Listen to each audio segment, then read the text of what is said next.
Maulana Wahiduddin Khan, eminent Islamic scholar and author of India, thank you very much for talking to MuslimMirror.com. Maulana, in your view, what are the major issues confronting the Muslim community in India? I published several books on the subject, and I have studied the problem in detail. I can say that there is only one reason of their backwardness, that is their backwardness in education. Education means secular education. I know that there are numerous madrasas in everywhere, in every masjid, in everywhere. But madrasas are only to tell you about your religion, how to pray, all these things. But how to live in this world, how to live in a society, that requires both the madrasa education, that is secular education. Right. So Muslims always, always in complaint of discrimination. Discrimination. What is discrimination? Discrimination means backwardness in education. They are unable to stand in competition due to their backwardness in education. Right. So if you cannot stand in competition, that is but natural that you cannot get jobs and other opportunities. All these jobs, all these opportunities are for those who are trained in modern discipline, especially professional education. In professional education, Muslims are so backward. Even Muslims don't know what is professional education. I am doubtful whether any one of these Muslims know what is professional education. Right. They don't know.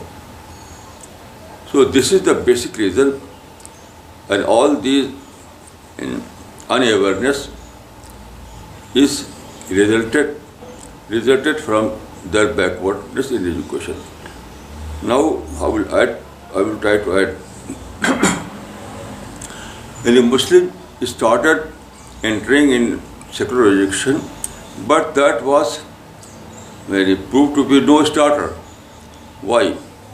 They established Muslim schools, Muslim college, Muslim university. That is not enough. All these Muslim schools, Muslim college and Muslim universities are nothing but ghetto. Ghetto school, ghetto college, ghetto university. This kind of education cannot give you entrance in the modern age. Right. I'm very realist person. Okay. Realist. Maulana, do you think that all the madrasas in the country should be converted into both modern and secular educational institutions? Pardon? Should madrasas in the country be converted into modern schools, secular schools? No. Never. Madrasas are doing good service, but in their field. Okay. To give you religious teaching, to give you religious identity, to give you religious knowledge. There is also our need. Right. So madrasas are doing well. I don't complain about madrasa. I am saying that there is another branch of learning, that is secular education. And secular education is directly related to jobs and other opportunities. Right. So here is the problem. I don't subscribe that notion that madrasa should be modernized. Right. No, not at all. So, in the last 60 years after the independence, it is a fact that Muslims have gone behind in modern education, just to tell, and secular education. So, the responsibility lies on Muslims alone, or there is hand of establishment also which has pushed Muslims backward in that field? Pardon? Establishments also have pushed Muslim community backward in the field of secular education in the last 60 years? It is completely wrong. Completely wrong. Muslims are responsible themselves, the leadership especially. No administration.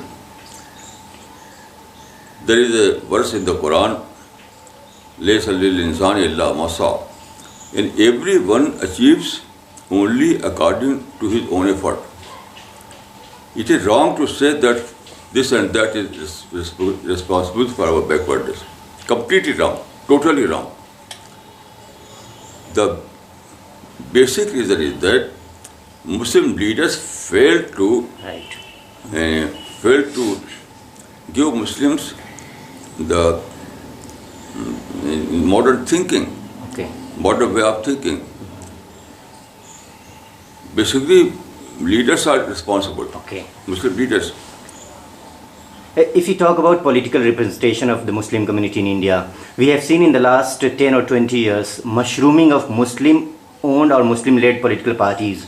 It is said that because Muslim representation has declined in the last several decades, that's why it has led to formation of Muslim political parties. Do you support the notion that formation of Muslim political parties will help Muslims go in large numbers in parliament and assemblies?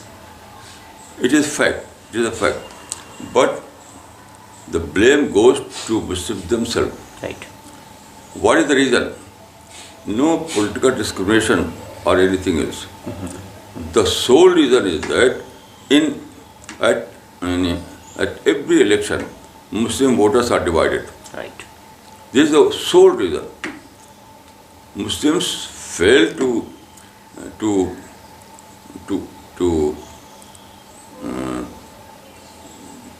avail this opportunity unitedly. There is no unity among Muslims. Everywhere Muslims are divided. This is the main reason. Although Muslims, if they were able to plan their vote, right, they can send near about 100 members in the parliament. But they fail because of this reason. In every election, their votes are divided. Right. So, do you support there is a saying that united we stand, divided fall. Right. Maulana, do you support formation of Muslim-led political parties? It is said that it will more alienate the Muslim community rather than help it. That is not the solution. Okay. That only will increase the problem. And there is a proof. In past, they have formed so many parties, right, like Muslim Majlis, etc. But they fail to serve any purpose. So, formation of new political parties among Muslims is not the solution. Right. That only will enhance your problem. Right. One question, Maulana, about the religion of Islam in India. What is the future of Islam? Where do you see Islam in next 50 or 100 years in India?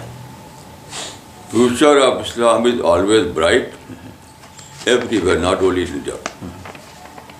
You can ask about the future of Muslims. Why the future of Muslims in India? But it is irrelevant question because Islam is concern of God. Right.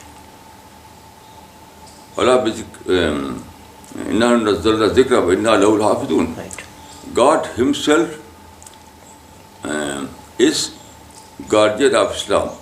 He Himself, and He Himself is the protector of Islam. So there is no question at all about Islam's future. If there is any question, that is about the Muslims, Right. Muslim community. You know, there is difference between Islam and Muslims. Muslims are a community, just like other community. But Islam is an ideology. So you have to judge Islam on this merit as an ideology.